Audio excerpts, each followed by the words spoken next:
Magsiawit kayo sa Panginoon ng isang bagong awitin. Magsiawit kayo sa Panginoon, buong sandaigdigan.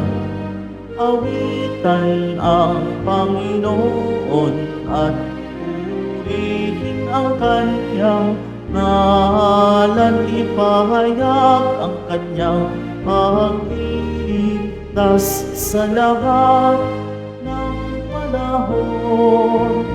Magsiawit kayo sa Panginoon ng isang bagong awitin.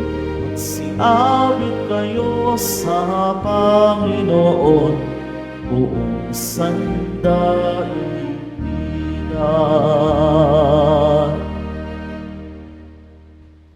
Sa ngalan ng Ama at ng Anak at ng Espiritu Santo. Amen. Ang pagpapala ng ating Panginoong Jesucristo, ang pag-ibig ng Diyos Ama, at ang pakikipagkaisa ng Espiritu Santo, naway sumainyong lahat. At sumaiyo rin.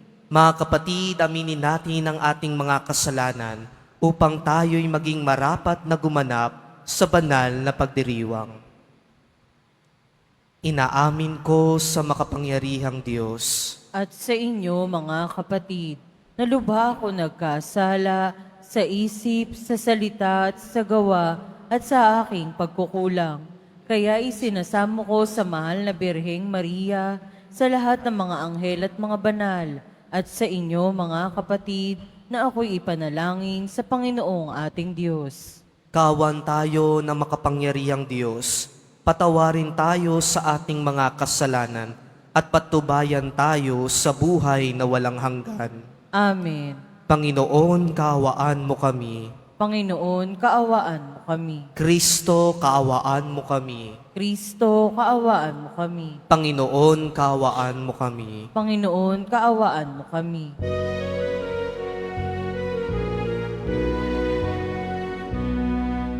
Papuri sa Diyos sa kaitaasan,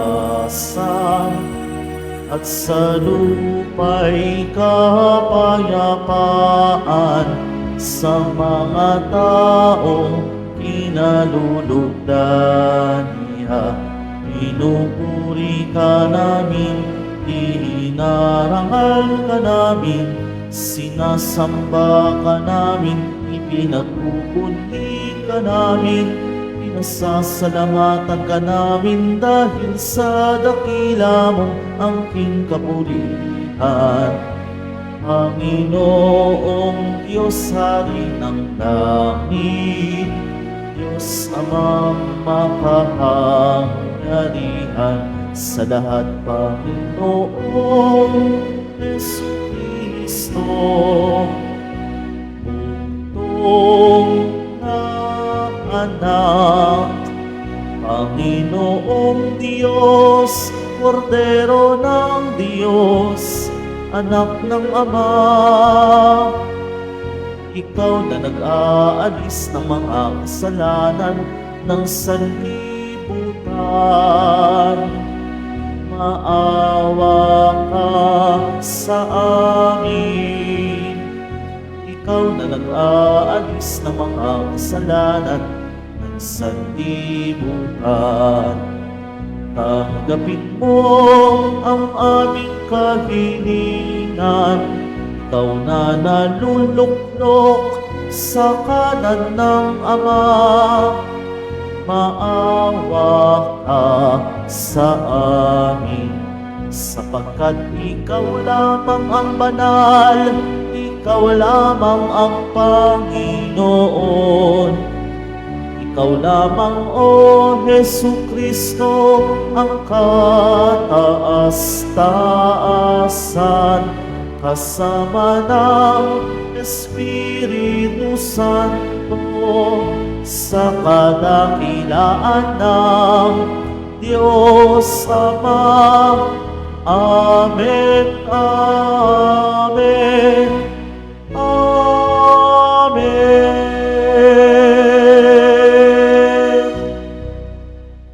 Manalangin tayo. Ama naming makapangyarihan, tinuruan mo ang sanlibutan sa pangangaral ni Apostol San Pablo. Ipagkaloob mong sa aming pagdiriwang ngayon ng kaniyang pagbabagong buhay, kaming mga nagsisikap magbago para makadulog sa iyo sa tulong ng kaniyang halimbawa, ay maging mga saksi nawa ng iyong katotohanang maaasahan sa daigdig na ito, sa pamamagitan ni Jesucristo, kasama ng Espiritu Santo, magpasawalang hanggan. Amen. Magsiupo muna ang lahat.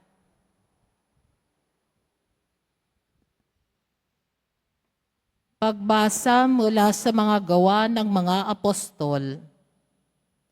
Noong mga araw na iyon, sinabi ni Pablo sa mga tao, "Ako'y isang Hudyo, ipinanganak sa Tarso ng Sicilia, ngunit lumaki rito sa Jerusalem.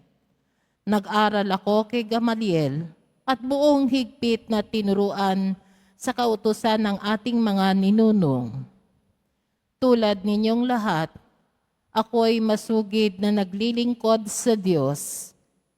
Inusig ko at pinapatay ang mga sumusunod sa daang ito. Ipinagagapos ko at ipinabibilanggo sila, lalaki at babae. Makapagpapatotoo tungkol dito ang pinakapunong saserdote at ang buong kapulungan ng matatanda. Binigyan pa nila ako ng mga sulat para sa mga Hudyo sa Damasco at pumunta ako roon upang dakpin ang mga tagasunod doon at dalhin dito sa Jerusalem upang parusahan. Magtatanghaling tapat noon at malapit na ako sa Damasco, biglang kumislap sa aking paligid ang isang matinding liwanag mula sa langit. Nasubsob ako sa lupa at narinig ko ang isang tinig na nagsabi sa akin, "Saulo, Saulo, bakit mo ako pinag-uusig?" Ako'y sumagot, "Sino po kayo, Panginoon?" "Ako'y si Jesus na taga Nazaret na iyong pinag-uusig," tugon niya. Nakita ng mga kasama ko ang liwanag, ngunit hindi nila narinig ang tinig na nagsalita sa akin. At aking ding itinanong, "Ano po ang gagawin ko, Panginoon?" Ang tugon sa akin, "Tumindig ka at pumunta sa Damasco. Sasabihin ko sa iyo roon ang lahat ng dapat mong gawin." Nabulag ako dahil sa kaninningan ng liwanag. At sa tugon sa akin, "Tumindig ka at pumunta ka sa Damasco." Nabulag ako dahil hindi sa kaninningan ng liwanag na iyon, kaya't ako'y inakay na lamang ng mga kasama ko papasok sa Damasco. May isang lalaki sa Damasco na ang pangalay Ananias. Siya'y taong may takot sa Diyos. Tumutupad sa kautusan at iginagalang ng mga Hudyong naninirahan doon. Pinuntahan niya ako, tumayo sa tabi ko at sinabi sa akin, "Kapatid na Saulo, makakakita ka na."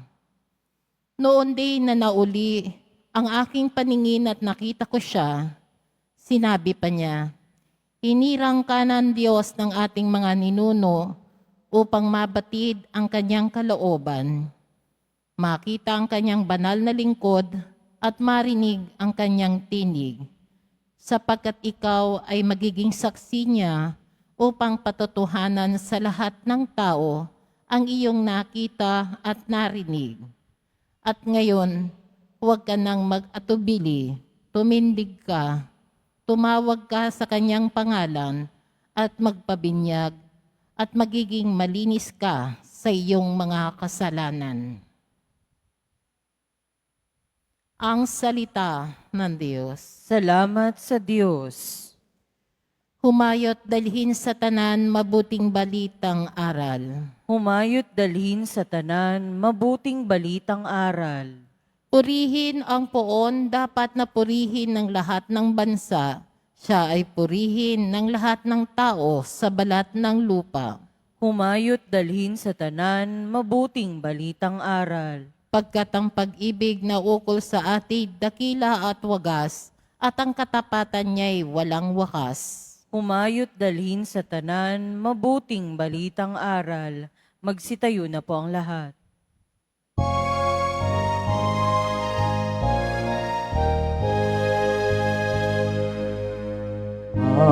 Alleluia, Alleluia, Alleluia, Alleluia.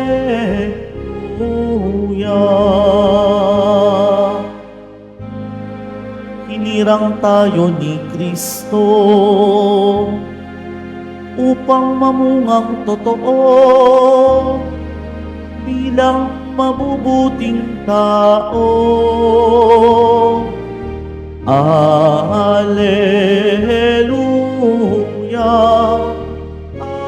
Alleluia,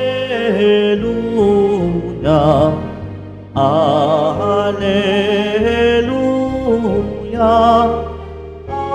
Alleluia.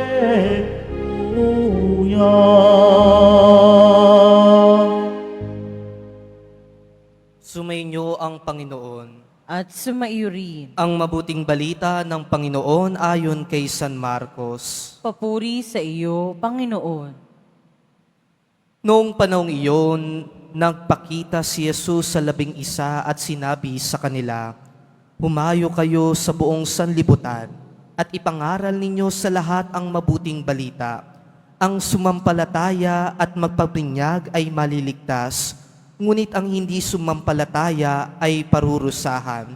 Ang mga sumasampalataya ay magtataglay ng ganitong tanda ng kapangyarihan. Sa pangalan ko'y magpapalaya sila ng mga demonyo at magsasalita ng ibang wika. Sila'y hindi dumampot man ng ahas o uminom ng lason, at gagaling ang mga may sakit na mapatungan ng kanilang mga kamay." Mga kapatid, ang mabuting balita ng Panginoon. Pinupuri ka namin, Panginoong Heso Kristo. Magsiupo muna ang lahat. Isang mapagpalang umaga po sa inyong lahat, mga kapatid ko kay Kristo.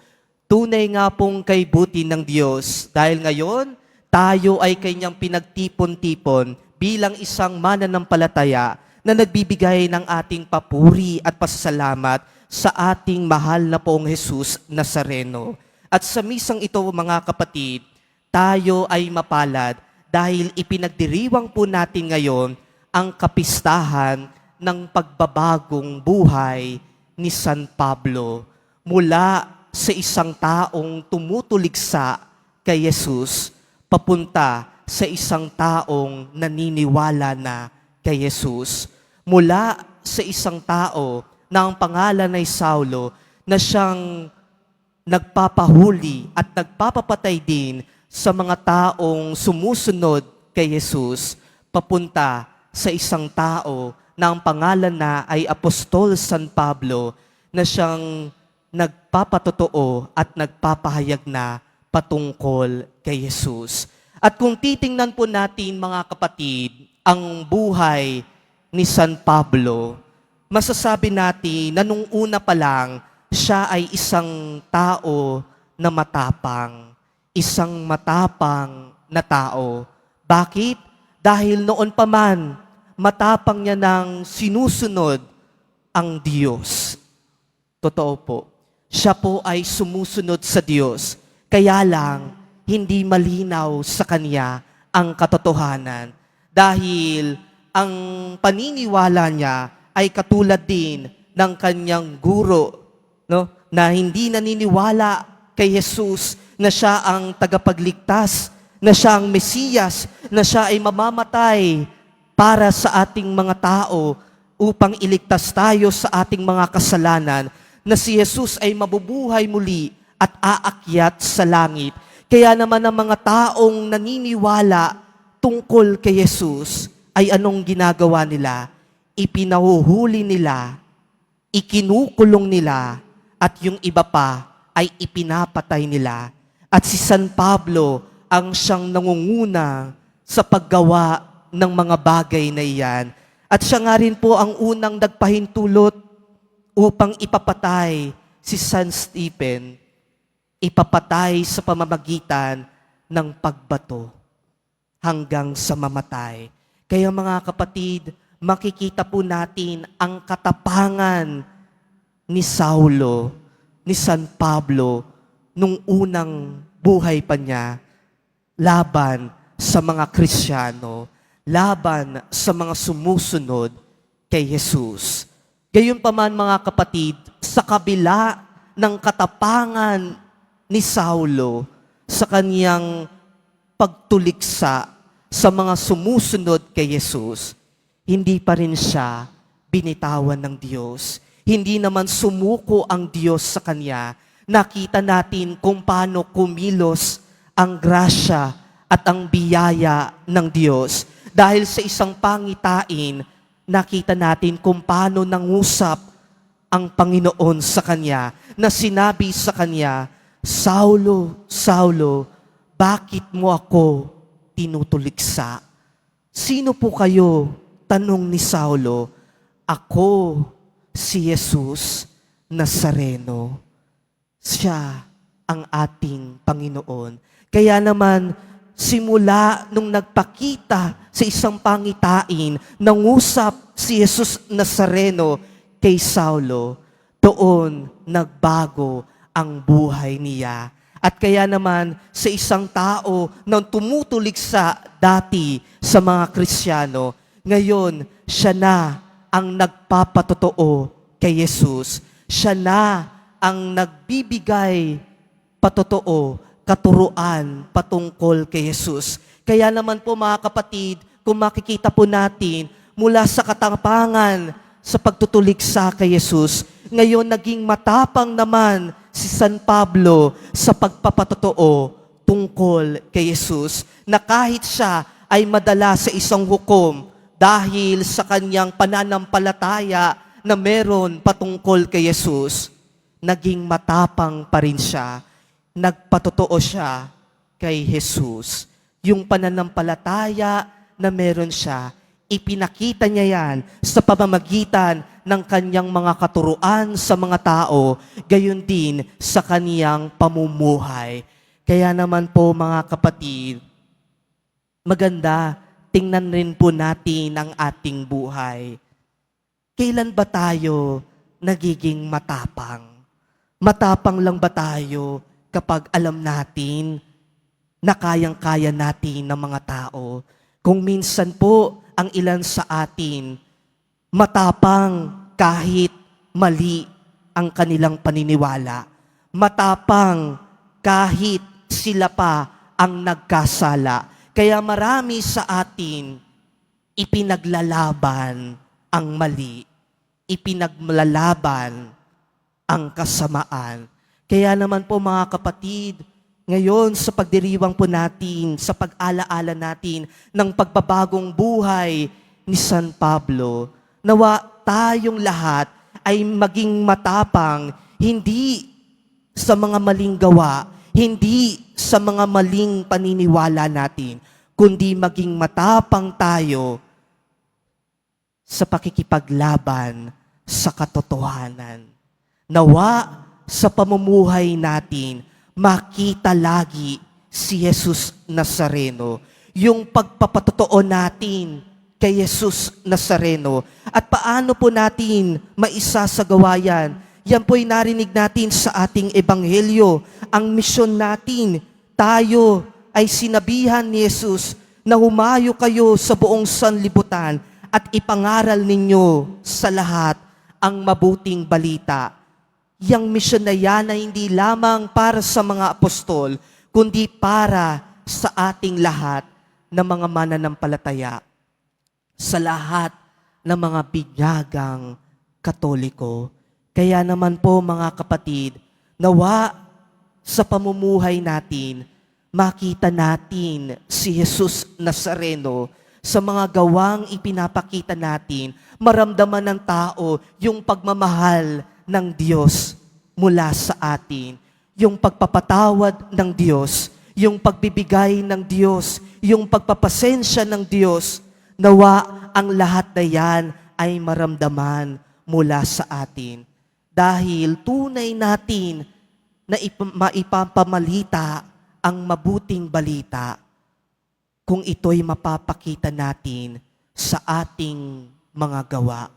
Kaya naman po mga kapatid, sa pagpapatuloy natin ng ating banal na misa, patuloy natin hingin ang grasya at biyaya ng Diyos nang sa gayon tayo bilang mga taong nabinyagan noon, yung tinanggap nating grasya sa sakramento ng binyag, gayon din sa sakramento ng kumpil, nawa tayong lahat ay maging isang matapang na Katoliko na kayang ipaglaban ang pananampalataya na meron tayo sa pamamagitan ng ating mga gawa.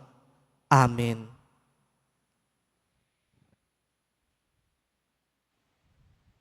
Magsitayo na po ang lahat.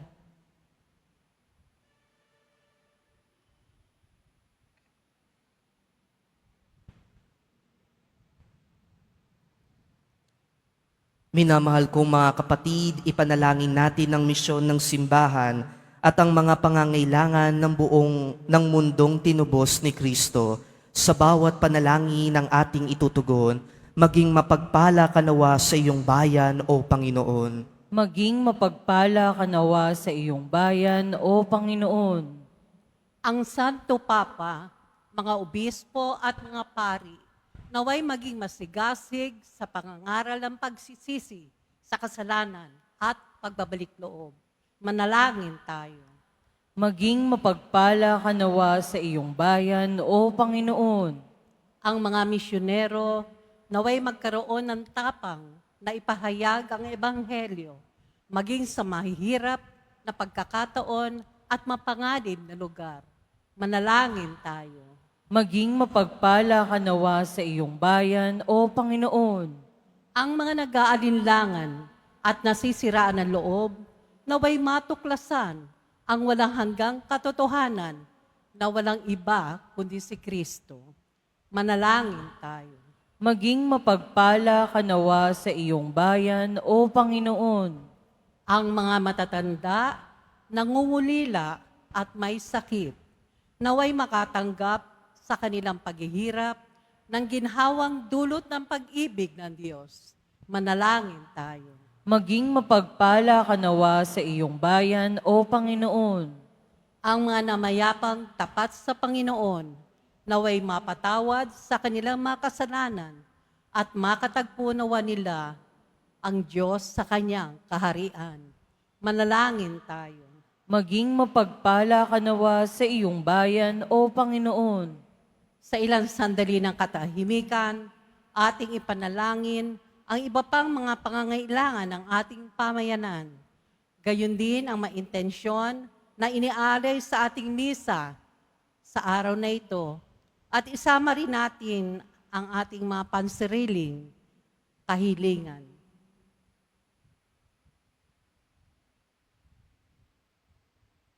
Manalangin tayo.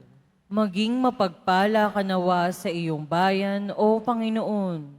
Ama ng aming manunubos, habang inuusal namin ang aming mga panalangin sa pamamagitan ni San Pablo, palalimin mo ang biyaya ng pagbabalik loob sa aming buhay. Inihiling namin ito sa pamamagitan ni Kristo na aming Panginoon. Amen. Magsiupo muna ang lahat.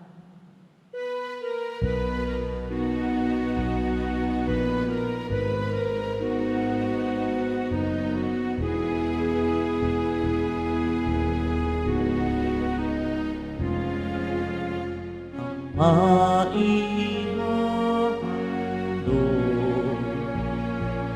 sa'yo, Panginoon,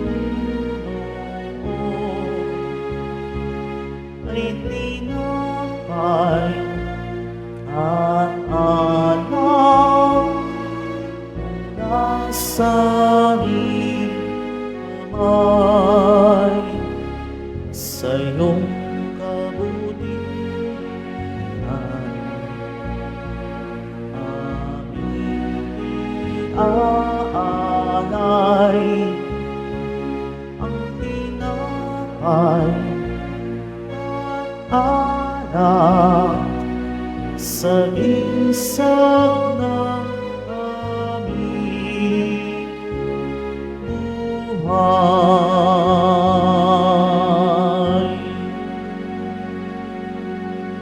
Magsitayo na po ang lahat.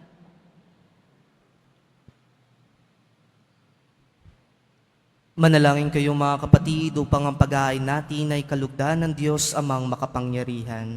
Tanggapin nawa ng Panginoon itong paghahain sa iyong mga kamay, sa kapurihan niya at karangalan, sa ating kapakinabangan at sa buong sambayanan niyang banal. Ama naming lumikha, sa pagganap namin sa pagdiriwang, kami naway lubusang maliwanagan ng Espiritu ng ilaw ng pananampalataya na siyang suminag kay Apostol San Pablo para mailaganap ang iyong kaningningan sa pamamagitan ni Jesucristo kasama ng Espiritu Santo magpasawalang hanggan. Amen. Sumainyo ang Panginoon. At sumaiyo rin, Itaas sa Diyos ang inyong puso at diwa. itinaas na namin sa Panginoon. Pasalamatan natin ang Panginoong ating Diyos. Marapat na siya'y pasalamatan. Ama naming makapangyarihan, tunay ngang marapat na ikaw ay aming pasalamatan. Ikaw ang pastol na laging pumapatnubay sa mga kabilang sa nililingap mong kawan. Ito ang ginanap na pananagutan ng giliw mong anak at pastol ng tanan. Ang mga apostol ay kaniyang mga katuwang sa pagiging pastol na patnubay ng sambayanan. Kaya kaisa ng mga anghel na nagsisiawit ng papuri sa iyo ng walang gumpay sa kalangitan, kami nagbubunyi sa iyong kadakilaan.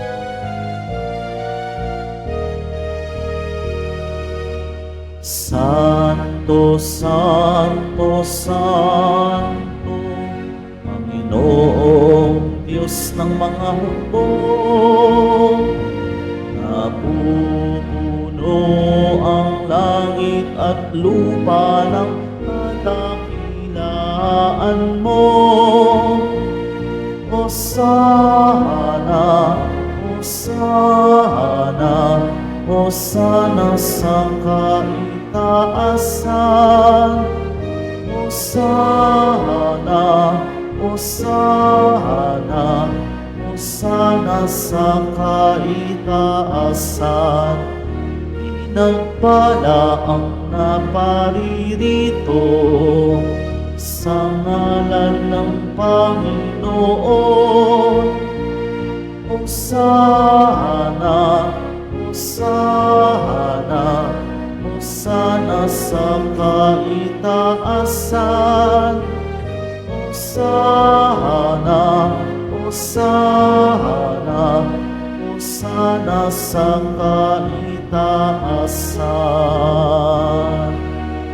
Magsiluhod po ang lahat.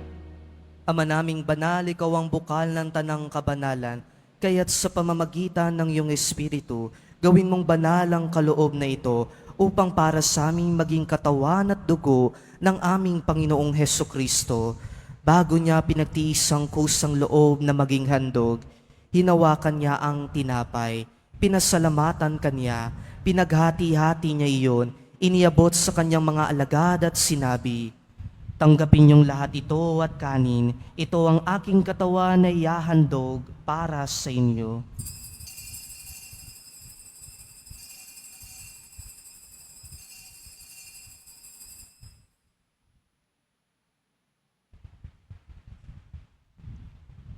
Gayon din naman nung matapos ang hapunan, hinawakan niya ang kalis, muli kanyang pinasalamatan, iniabot niya ang kalis sa kanyang mga alagad at sinabi, "Tanggapin niyong lahat ito at inumin, ito ang kalis ng aking dugo, ng bago at walang hanggang tipan, ang aking dugo na ibubuhos para sa inyo at para sa lahat sa ikapagpapatawad ng mga kasalanan.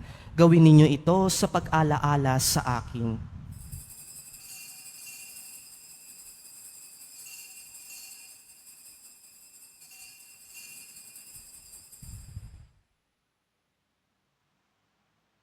Magsitayo na po ang lahat.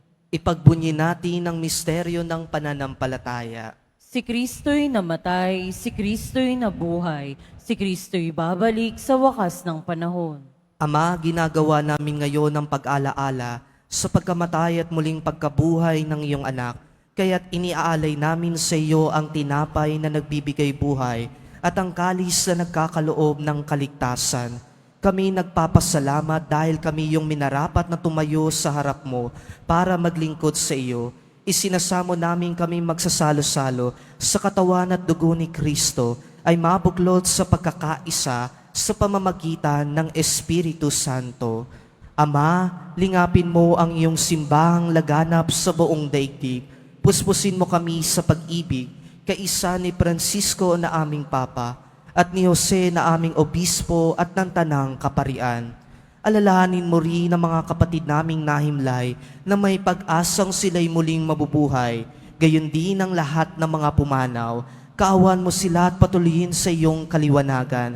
Kaawan mo at pakintapatin kaming lahat na makasalo sa iyong buhay na walang wakas, kaisa ng mahal na Birheng Maria na ina ng Diyos, ng kabiyak ng puso niyang si San Jose, kaisa ng mga apostol ni San Juan Bautista at ng lahat ng mga banal na namuhay dito sa daigdig ng kalugod-lugod sa iyo, may pagdiwang nawa namin ng pagpupuri sa ikararangal mo sa pamamagitan ng iyong anak na aming Panginoong Heso Kristo.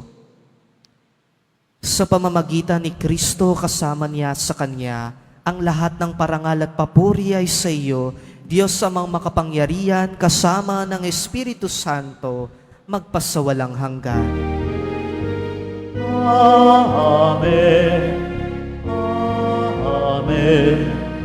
Amen. Amen. Amen.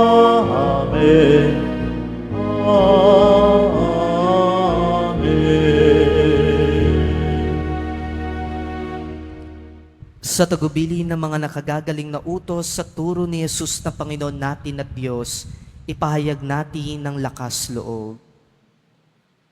Ama namin, Sumasalangit ka, sambahin ang ngalan mo, mapasa amin ang kaharian mo, sundin ang loob mo dito sa lupa para nang sa langit.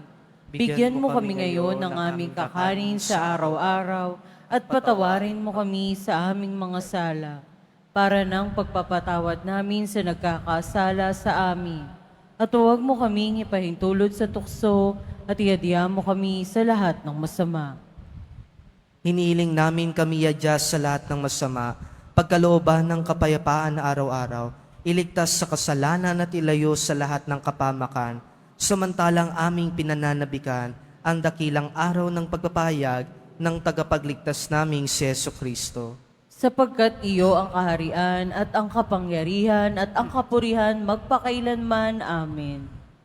Panginoong Jesucristo, sinabi mo sa iyong mga apostol, kapayapaan ang iniiwan ko sa inyo, ang aking kapayapaan ang ibinibigay ko sa inyo.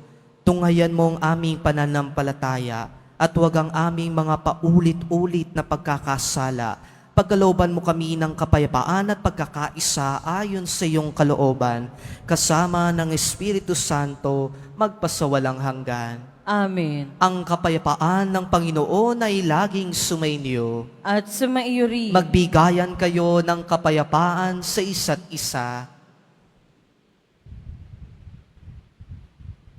Kordero ng Diyos na nag-aalis ng mga kasalanan ng sanlibutan, maawa ka sa amin. Kordero ng Diyos na nag-aalis ng mga kasalanan ng sanlibutan, maawa ka sa amin. Kordero ng Diyos na nag-aalis ng mga kasalanan ng sanlibutan, ipagkaloob mo sa amin ang kapayapaan. Magsiluhod po ang lahat.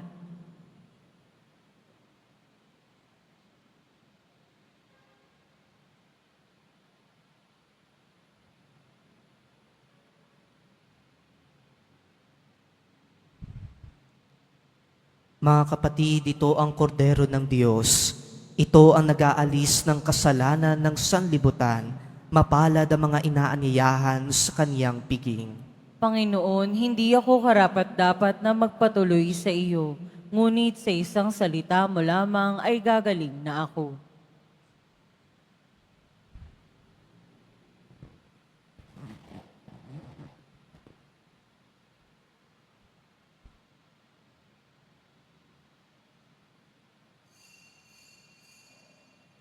Para sa lahat ng tatanggap ng banal na komunyon, sasagot po tayo ng amen pagkasabi ng pari o ng lay minister ng katawan ni Kristo at isubo agad sa bibig bago umalis sa harapan ng pari o lay minister. Sumunod po tayo.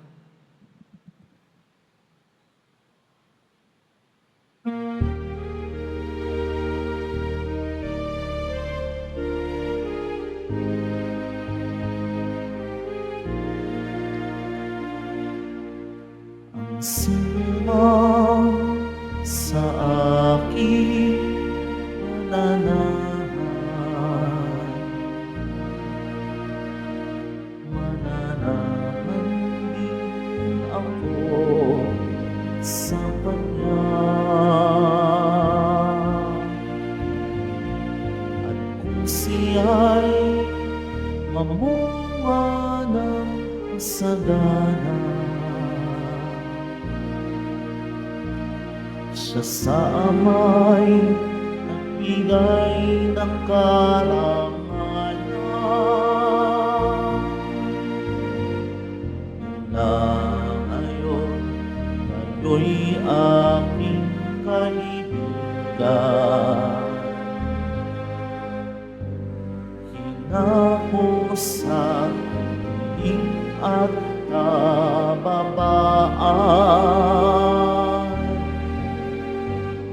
kaibigay mag-aalay ng sarili niyang buhay, walang hihigit saya rin mag-aalay.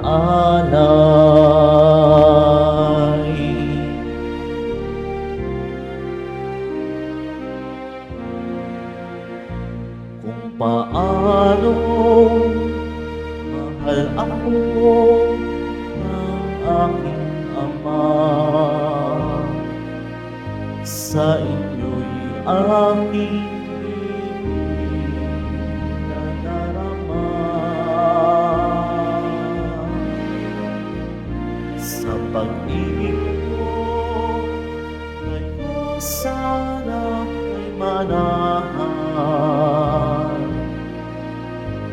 At bilin ko na kayo ay magmahalan.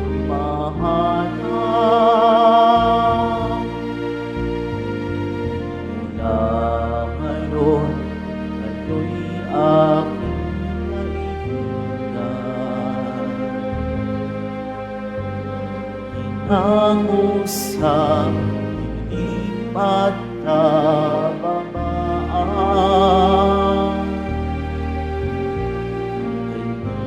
ay mag-aalay ng sarili niyang buhay, walang hihigit saya rin mag-aalay. Pinili ka, inilang upang mahalin ng mabuhat bunga mo'y manatili.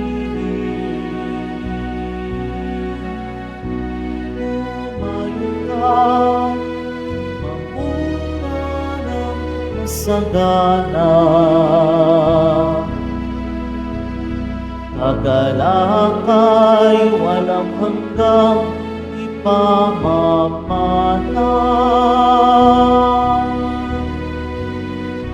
Mula ngayon, kayo'y aking kaibigan.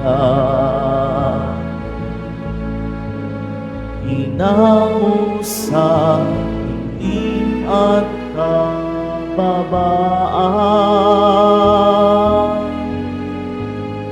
kaibigay mag-aalay ng sarili ng buhay, ng hihigit sa yari at aalay.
Announcement. Muling ibinabalik ng Quiapo Church ang Iloilo Pilgrimage Batch 2 sa darating na 18 at ika-20 ng Pebrero. Halina't magdasal at maglakbay sa iba't ibang simbahan at makasaysayang lugar sa lalawigan ng Iloilo. Kasama ang kadeboto natin na si Reverend Father Robert Arellano, LRMS. Ang mga flyers ay available sa ating information guard, katabi ng ating finance office. Maaari din kayong tumawag sa numerong 0927-8195-5959. Para sa karagdagang impormasyon, ito ay limited slots only. Mga paalala sa mga nagsisimba. Pagkatapos ng misa, wiwisikan po ang lahat ng banal na tubig. Pinakikiusapan ng lahat na manatili lamang muna sa inyong mga lugar. Tanging sa Quezon Boulevard o sa Plaza San Juan lamang ang labasan ng lahat. Sumunod po tayo. Maraming salamat po sa inyong pagdalaw at pagsisimba sa Basilica Minor at Pambansang Dambana ni Jesus Nazareno. Magsitayo na po ang lahat. Manalangin tayo. Ama naming mapagmahal, ang pinagsaluhan naming banal na pakikinabang ay siya nawang magpaalab sa ningas ng pagmamahal na lubhang dumarang kay Apostol San Pablo para sa kaniyang mapagmalasakitan ang lahat ng mga pagtitipon ng iyong sambayanan sa pamamagitan ni Jesucristo kasama ng Espiritu Santo magpasawalang hanggan. Amen. Sumainyo ang Panginoon. At sumaiyo rin. Mahal na pong Jesus Nazareno, inihayag mo sa pamamagitan ng krus sa walang maliw na pag-ibig ng Diyos sa sangkatauhan.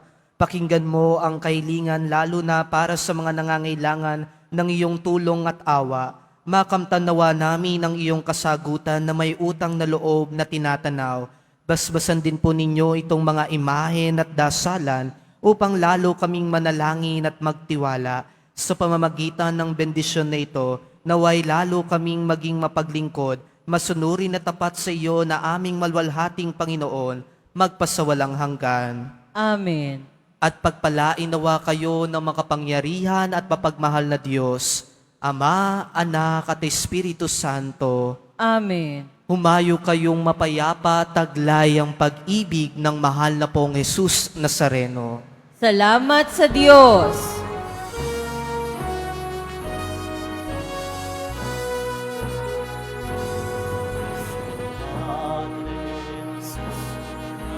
Nazareno, sinasamba ka namin.